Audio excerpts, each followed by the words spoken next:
Hello, my friends. How are you? Welcome to a Global Pop episode of 30 Albums for 30 Years. I am your host, Jay Sweet, and today we're going to learn about Middle Eastern popular music. Let's do it.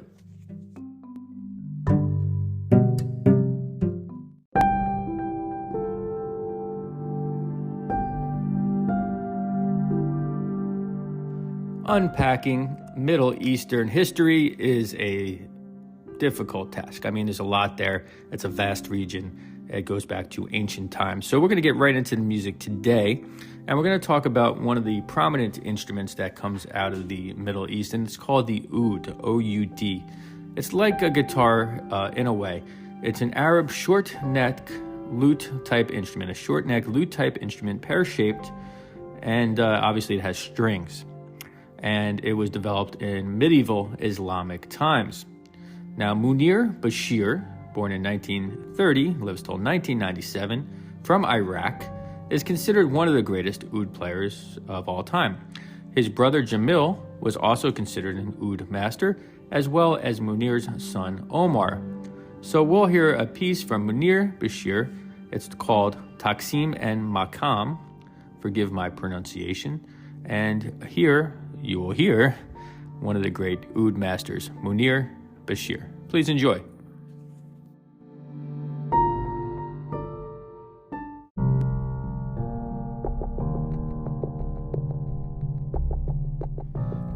Kulthum, born in 1898, was an Egyptian singer, songwriter, and actress. She is considered by many to be the best Arab singer ever.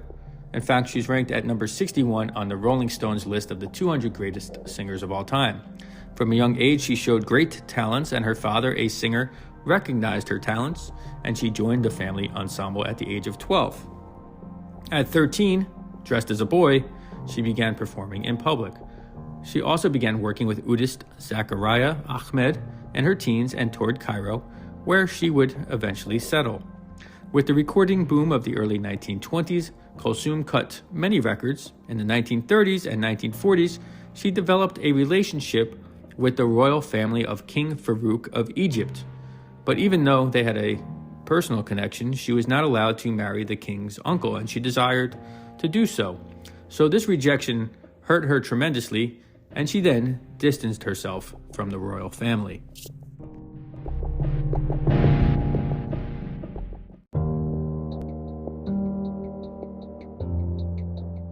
Following the 1948 Arab-Israeli War and the overthrow of King Farouk in 1952, Kulthum's past association with Farouk affected her status, as much of her material was now banned.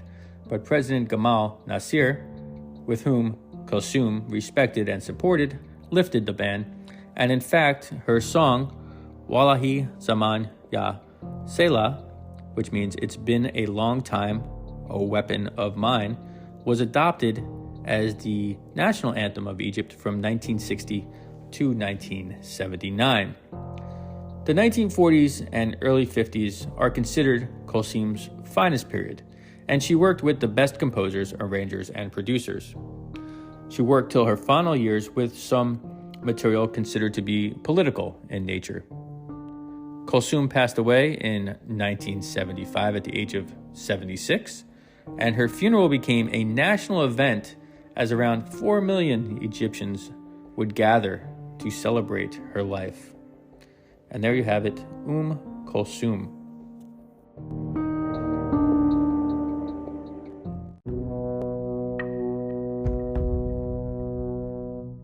Okay, let's talk a little bit more about the song Wallahi Zaman Ya Salahi. Prior to being adopted as the United Arab Republic's national anthem, it was used as a nationalist song performed by Kulthum during the Suez Crisis in 1956, known in Egypt and the Arab world as the tripartite aggression, in which Egypt was invaded by the United Kingdom, France, and Israel. Due to its strongly nationalist lyrics evoking national resistance, the song was played frequently on Egyptian radio during the war, sometimes as often as every 10 minutes. It was eventually replaced in 1979 for the peace negotiations with Israel by President Anwar Sadat as Egypt's national anthem by the less militant Baladi Baladi Baladi, which continues to be Egypt's national anthem. To me, the song sounds a lot like God Bless America. you check it out. Let me know.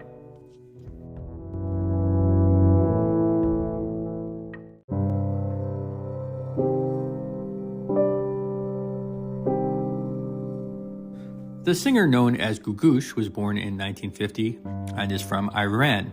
The height of her fame came in the 1970s, and many Iranian women at that time began to emulate her style of wearing miniskirts and supporting a short haircut. This all changed, though, following the Iranian Revolution of 1978 and 1979, and Gugush's career was stifled. She could not perform in Iran at that time due to a ban on female singers, and was even imprisoned in 1979 for nearly 1 month for spreading what was being called moral corruption. But she loved her country, and she stayed in Iran until 2000, when she was permitted to leave to act in a film in Canada, which I believe was being produced by her husband. Now, Gugush was surprised when she got there that her music was still popular, even though she hadn't recorded for years. Due to an outcrying of fan support, she decided to perform concerts in Europe and North America, and ever since, she has continued to be celebrated by international audiences.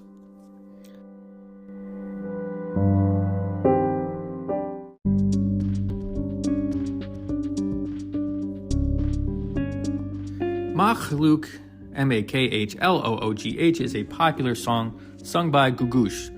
Lyrically, it's a celebration of love, a reunion of two lovers after many years of separation, and it makes the lovers feel reborn and reincarnated. Here are some of the translated lyrics, if you will. That old love wound in my heart, you came and stabbed it again and made it bleed afresh. You came and revived it, made it full of life again.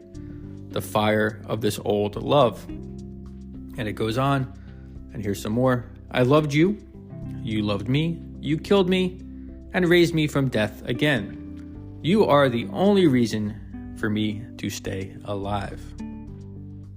In terms of the music, it includes pop sensibilities along with more traditional Iranian scales and melodies.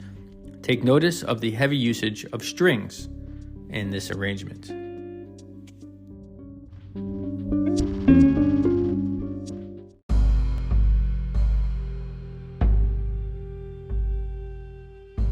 Rai music is a form of Algerian folk music that dates back to the 1920s.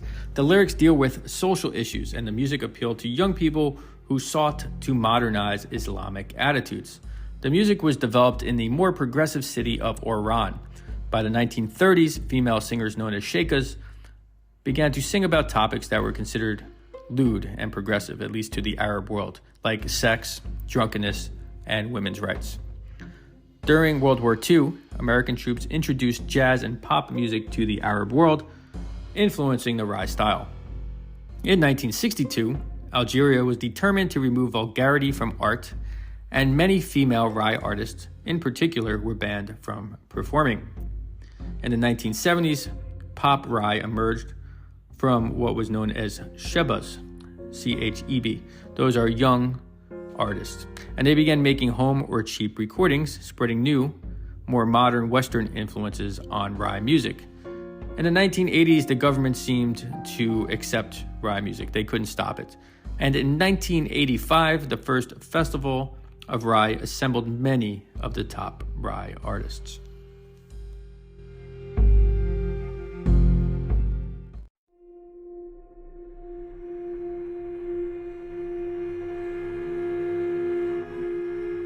Sheikha Remedy, born in 1923, is considered to be one of the great Algerian Rai artists. She was an orphan who sang about the hardships of Algerian life, the pleasures of sex, and the harshness of war. Remedy began recording in 1953.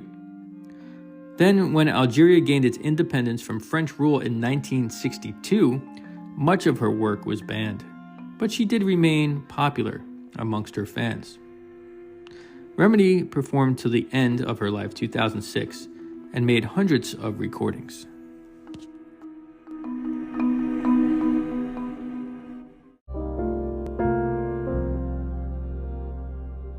Sheikha Remedy was a very progressive artist, and like Algerian Rai music itself, her style changed over time, and she accepted many outside influences.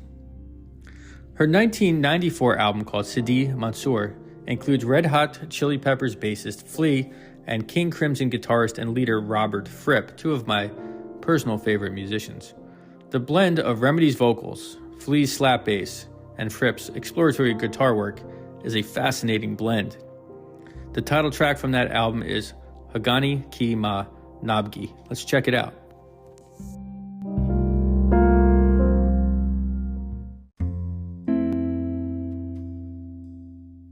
Sheba Khaled, now just known as Khaled, was born in 1960. He's been dubbed the king of Rai music and was featured in the 1985 first ever Rai Festival. He remains one of the most popular and modern stylists of Rai music. To date, Khaled has sold nearly 81 million albums, and he is the most known Arab singer worldwide. He has blended his music with many world music genres, and he has worked with people such as Sting, Don Was, the great producer, and the band U2. Sheba Khaled, or Khaled, is not to be confused with the American recording artist DJ Khaled.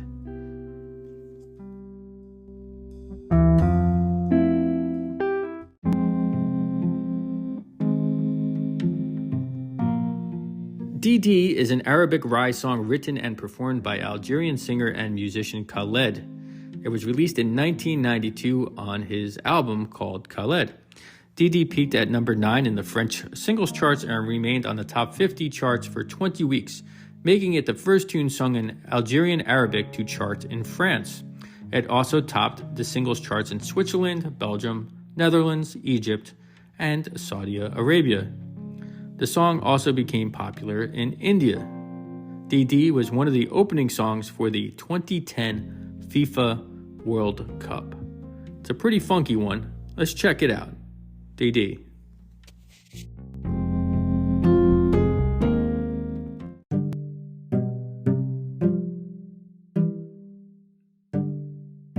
All right, my friends, there you have it. There is our exploration into some of the music of the Middle East, Middle Eastern popular music, of course, only scratching the surface. To learn more about the program, go to 30albumsfor30years.com. Also join me on social media. Of course, our regular program is an evaluation of the 30 most impactful albums per year, starting in 1964 and going till 1994. So be sure to check that out. Together, let's keep this music alive. Have a wonderful day, and peace.